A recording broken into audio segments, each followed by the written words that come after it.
পুরীর আদলে তৈরি জগন্নাথ মন্দির। টাটা, আবার দেখো। আরেকটা বড় হয়ে গেছে আপনার, আরো ছোট হলে ভালো। মানে এত ঘুম পেয়েছে না, আমি আর নিজের মধ্যে নেই। কত কিলোমিটারের জ্যাম জানি না, গোটা কলকাতা কি চলে এসেছে নাকি আজকে? কাঁচা লঙ্কা বাদ দিয়ে শুধু কাসন্দি। কাসন্দি আর যা ওর মশলাপাতি যা দেওয়া। মানে একটা বৃষ্টি অবশেষে শুরু হলো।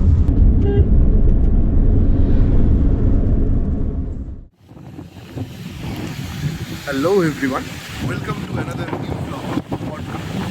আমরা এই মুহূর্তে রয়েছি নিউ দীঘাতে, আর আজ আমাদের এই নিউ দীঘা থেকে ফেরার দিন। তবে তার আগে চলুন এই নিউ দীঘা আপনাদের একটু ঘুরিয়ে দেখাই।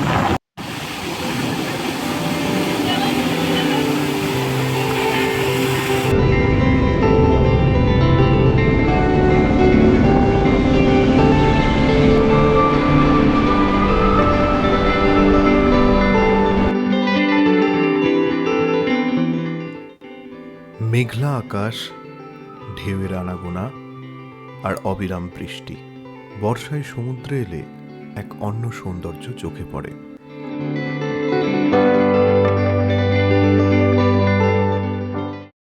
তো অবশেষে ইন্দ্রাণীর সকাল হয়েছে। ইন্দ্রাণীকে অনেকক্ষণ ধরে আমি তোলার চেষ্টা করলাম, এসে যাবি না সমুদ্রের ধারে যাবি না? যাচ্ছি যাচ্ছি। ইতিমধ্যে 9:30 বেজে গেছে, আমাদেরকে এখন এই হোটেলের রুম ছেড়ে দিতে হবে। তো আমরা যেটা করব, ব্যাগ ট্যাগগুলো আমাদের গাড়িতে তুলে দিয়ে আমরা তারপরে একটু সমুদ্রের পাড় থেকে ঘুরে আসবো। আরেকটা বড় হয়ে গেছে আপনার, আরো ছোট হলে ভালো। আরো ছোট, হ্যাঁ এটা অনেক বড় হয়ে গেল আপনার। এই ইন্দ্রাণী হয়ে গেছে, শাখা দেখেছে।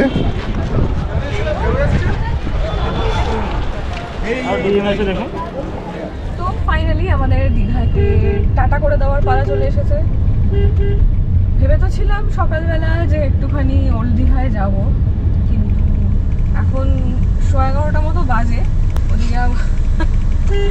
ওইদিকে আবার লেট হয়ে যেতে পারে, তাই এখান থেকেই বাই বাই। পুরোনো দিনের দীঘায়, মানে আমাদের ছোটবেলায় এই রিক্সা ভ্যানগুলো কিন্তু খুব ছিল, খুব উঠেছি এগুলোতে এসে বাবা মার সঙ্গে। দুদিকে মুখোমুখি বসতে হতো।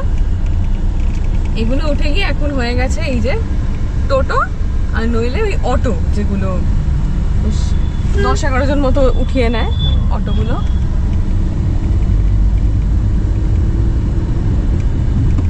এই রাস্তাটা কি সুন্দর লাগছে দেখুন।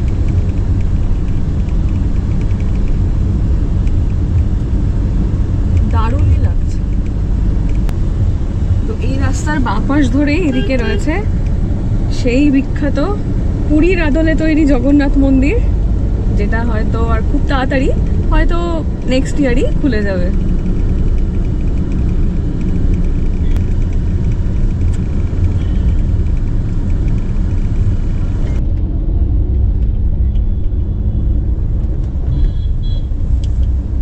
টাটা, আবার দেখো।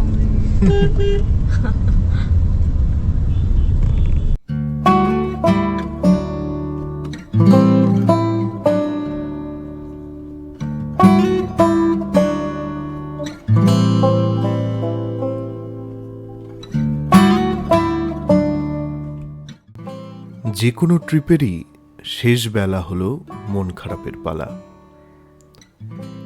কয়েকদিনের ছুটি কাটিয়ে আবার ফেরা আমাদের চিরাচরিত জীবনে।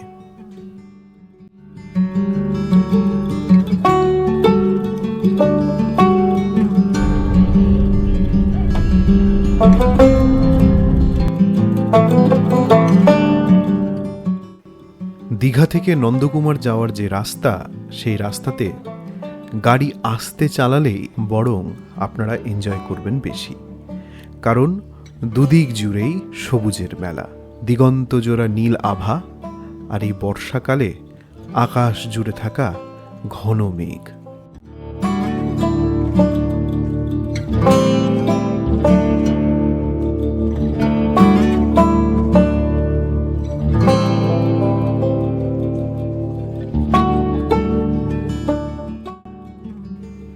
রাস্তার দুই পাশে মাঝে মাঝেই আপনার চোখে পড়তে পারে এই বর্ষায় ফুলে ফেপে ওঠা বিভিন্ন নদী।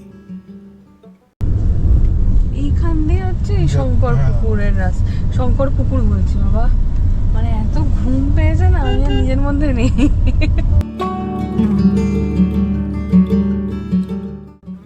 রোড ট্রিপে বিভিন্ন জনপদ দিয়ে চলে যাওয়া রাস্তাটাকে আমি যত মন দিয়ে দেখি, ঠিক ততটাই মন দিয়ে দেখি সেখানকার মানুষদের। যখন আপনি নিজে পথিক এবং আপনার আশপাশের মানুষগুলো সবাই নিজের জীবনে কর্মব্যস্ত, তখন তাদের জীবনটাকে দেখতেই কিন্তু অবাক লাগে। এখান থেকে হচ্ছে মন্দারমণি 9 কিলোমিটার। এটা হচ্ছে চাউলখোলা। আগে থেকে প্রচুর এখানে গাড়ি, অটো সমস্ত এখানে পাওয়া যায় না শুভেন্দু? তো কেউ এখানে দীঘাতে এসে এখান থেকে গাড়ি ভাড়া করেও যেতে পারে, নিজেদের গাড়ি থাকলেও যেতে পারে। আর যে সমস্ত বাস আসছে দেখুন, এখানে প্রচুর মানুষ নেমে যাচ্ছে এই সামনেটা। এদের সবার ডেস্টিনেশন পজিটিভলি মন্দারমণি। সব এখান থেকে এবার টোটো, অটো, গাড়ি সমস্ত ভাড়া করে দেবে। এইখানটা কি জ্যাম দেখুন, মানে ওই চাউলখোলার আগে।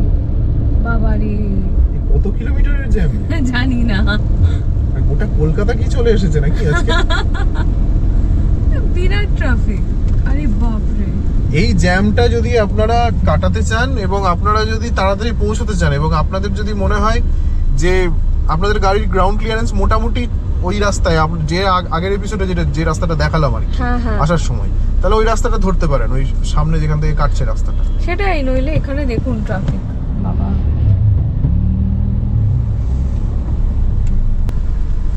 সুমেদুর মনে থাকবে কিনা জানি না, আগে যখন আমরা বাসে করে এসেছিলাম এইখানে এরকম ট্রাফিক ছিল। বাসটা দাঁড়িয়ে ছিল প্রায় ঘন্টা খানেক। তখন তো বুঝতাম না কোনটা চাউলখোলা, কোনটা কি, কোথায়। এবার টুকটুক করে নলেজ হচ্ছে। গাড়ি সরছে ঠিকই, কিন্তু ওই জ্যামটা হচ্ছে ওই কিছু মানুষ দেখালাম না যারা নামছে মন্দারমণি যাবে বলে, এখানে আবার কার কি বক্তব্য।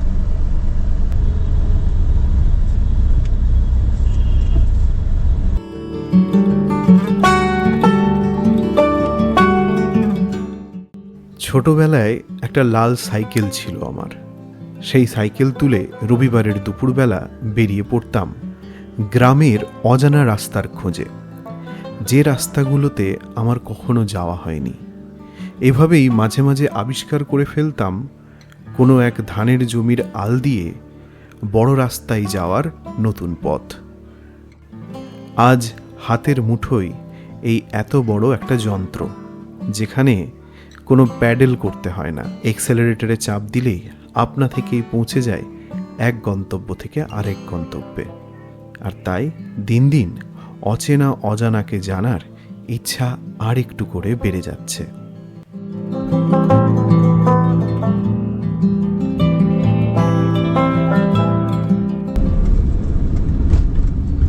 আমরা এই মোড়ের মাথা থেকেই ওই সোজা বেরিয়ে গেছিলাম না? হ্যাঁ, ওই দিকটা, ওই তো সোজা, তাই বলছি।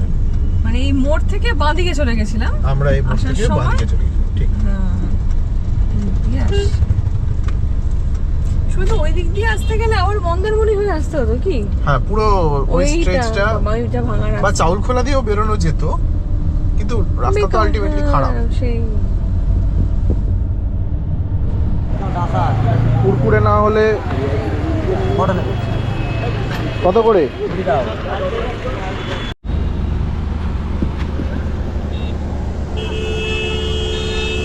আনারসে এই পেয়ারাতে কি দেবে? কাসুন্দি দেবে? কাসুন্দি দেবে, কাঁচা লঙ্কা দিতে পারো। কাঁচা লঙ্কা বাদ দিয়ে শুধু কাসুন্দি? কাসুন্দি আর যা ওর মশলাপাতি যা দেবে। ঠিক আছে।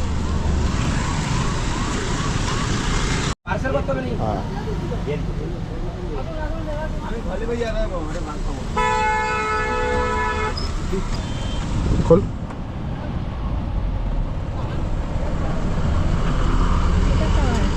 তোমার না, কত বড় একটা পার্টিতে দিয়েছে। ঠিক আছে, হ্যাঁ হ্যাঁ ঠিক আছে, ঠিক আছে, আমি ওটা নিয়ে আমারটা নিয়ে আসছি।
বাজার। তো এখানে একটা বৃষ্টি অবশেষে শুরু হলো। এই যে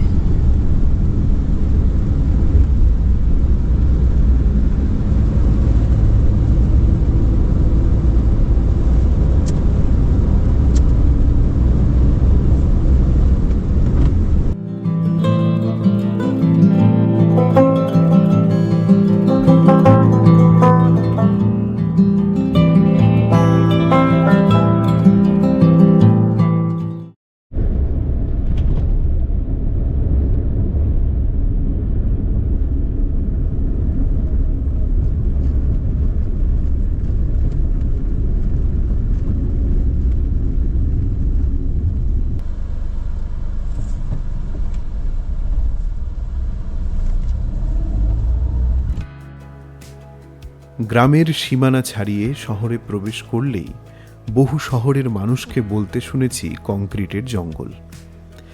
কিন্তু আমার মনে হয়েছে সেই মানুষগুলো কি সত্যি শহরের এত ঐশ্বর্য এবং সুযোগ সুবিধা ছাড়া গ্রামে চিরদিনের জন্য বসবাস করতে পারবে? যারা গ্রামে জন্মেছে, শহর কিন্তু তাদের কাছে আশীর্বাদের মতো। তাই সবুজের মাঝে বেড়াতে যেতে যেরকম ভালো লাগে, তেমনই ভালো লাগে চেনা শহরের বুকে ফিরে আসতেও। কারণ এই সুযোগ সুবিধা, এই রাস্তা, এই বড় কংক্রিটের জঙ্গল, শপিং মল, এগুলোতেই তো আমরা অভ্যস্ত।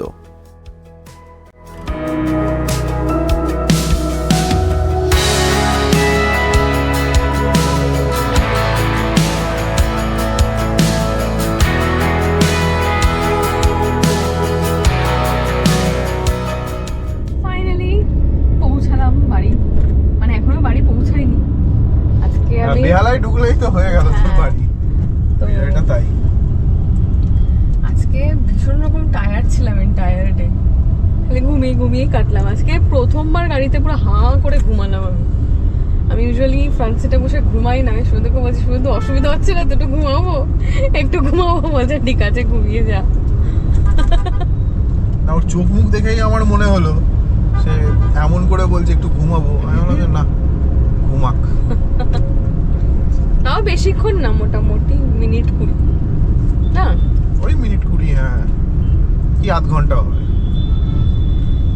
না না বেশি, কারণ সাঁতরাগাছিতে তো তুই এন্টারলি ঘুমিয়েছিলি। হ্যাঁ, entirely সাঁতরাগাছিতে তো ঘুমাইনি। লম্বা জ্যাম ছিল, প্রায় জ্যামের 40 মিনিটের মতো সাঁতরাগাছিতে লেগে গেছে। আজকে প্রচন্ড আজকে ওই এই জন্যই দেখেছিস তো, আমি ভোরে অবশ্য ভোরে ওখান থেকে বেরোলে আস্তে আস্তে তো বেলা হয়ে দুপুরে যাবে। বেলাই হবে। এই বেহালায় ঢুকেই নেমে এলো বৃষ্টি। দীঘাতে আমরা প্রথম দিন যা বৃষ্টি পেয়েছি মন্দারমণিতে, তো গতকাল ওয়েদার খুবই ভালো দিয়েছে, এতটুকু বৃষ্টি হয়নি। কিন্তু কলকাতায় ঢোকার সাথে সাথে বৃষ্টি, আর ন্যাচারালি বর্ষাকালে বৃষ্টি হবে, এটাই স্বাভাবিক। তবে তাও বলবো এবার বৃষ্টি অনেক দেরিতেই প্রপারলি শুরু হলো না। কি পড়লো? কিছু পড়েনি। গোটা জুন মাসে যেরকম শরৎকালের মতো এইটা বসিয়েছে, হ্যাঁ, ইটের করে দিয়েছে রাস্তা, উঁচু করেছে রাস্তাটা। জুন মাসে যেরকম শরৎকালের মতো আকাশ ছিল, যেরকম শরৎকালে বোধহয় এবার বর্ষাকালের মতো আকাশ হবে।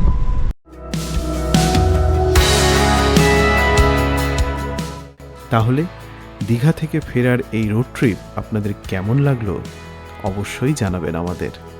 ভালো লাগলে অবশ্যই শেয়ার করবেন, লাইক করবেন আর সাবস্ক্রাইব করতে ভুলবেন না। দেখা হচ্ছে নতুন কোনো পর্বে।